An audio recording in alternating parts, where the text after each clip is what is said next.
this is a classic locked room thriller, but with a modern take. It's essentially about someone being held hostage by the thing we all use the most, our phones. What interested you about the script as a filmmaker?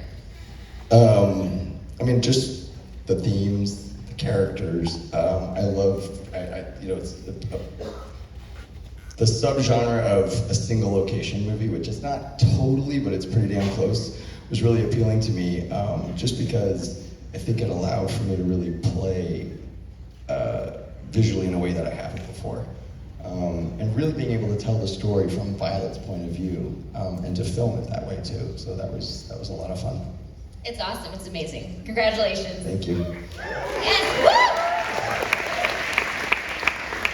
woo! Megan, you're literally in every frame of this film. What drew you to the character of Violet, and what did you want to explore in her performance? Well, I loved her immediately, and I just sort of thought it was really beautiful the way that they sort of wove in her past experience into, Chris and I, something that we talked about was like how sort of uniquely suited she is to sort of be in the situation that she's in terms of just like being someone who has experienced faking it a lot for survival. And that we kind of get to see that play out in this film.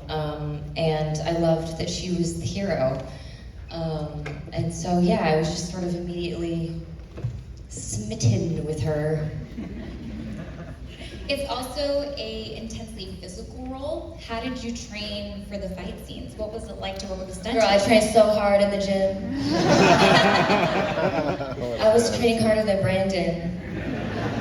Just kidding, nobody She put in trains a lot of harder than hours Brandon. in the gym. We had an incredible stunt team, and they took really good care of me, and it was my first time doing a lot of this stuff, and it was an incredible learning experience. And it was really hard hanging out of that window on that harness. There was a day where I kind of was like, you gotta put me back down on the ground. And I just like She laid was on up my there a back. lot. She loves the harness. She really loves flying around in Keep that saying thing. that. Yeah. Yeah, it couldn't get me out of it. It's really comfortable. But that's basically it. Just the stunt team was amazing.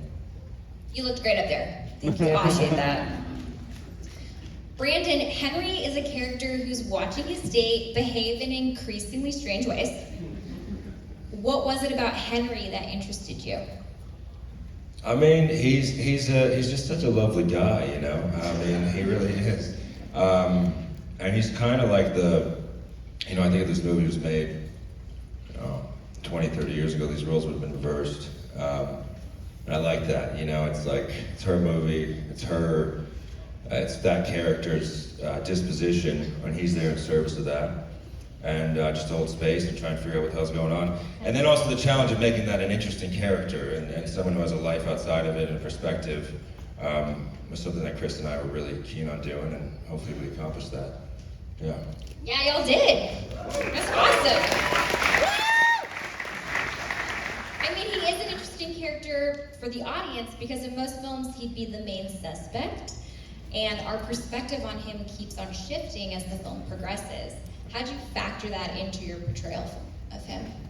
Yeah, I mean, there's definitely moments where you're trying to consciously maybe look a certain way, or hold a gaze to sort of misdirect the audience, for sure.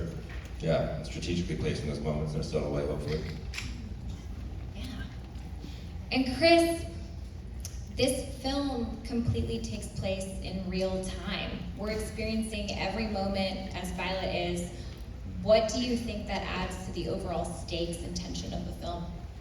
Yeah, I mean, I think that definitely heightens the stakes and the tension just because you're with that character every step of the way. And again, it's why we love the sort of single location of it all. And something that was really great about making this movie, and something we've talked a lot about, is we had the rare luxury of shooting most of the movie in sequential order. So like, we were always kind of in the moment together at all times. And that's pretty rare, but it was really cool, and I think it really helped lend to the suspense of the movie. Yeah, it was awesome. I also heard that you built an entire restaurant. We did. We built the restaurant. And they made real steak, and Brandon ate all of it. Brandon is the first person who's ever been able to out-eat me, and he said, It's true. I like steak. But we did. It was a fully functioning restaurant. You know, I mean, we had to train the staff. We had to, you know, we had 100 extras who showed up every day and didn't leave us, which shocked the hell out of me because, you know, that happens a lot. But we had real food. We had to Real create- duck, we had to real create our own money menu. in the salad. Yeah, Real knives and forks. But yeah, it was a lot. It felt like a real restaurant. That's awesome. And I have a question for all three of you. Has this film changed your relationship with your cell phone at all? Nope. Not at all. Yeah, pretty much the same. Pretty much the same. It's getting worse by the day, actually.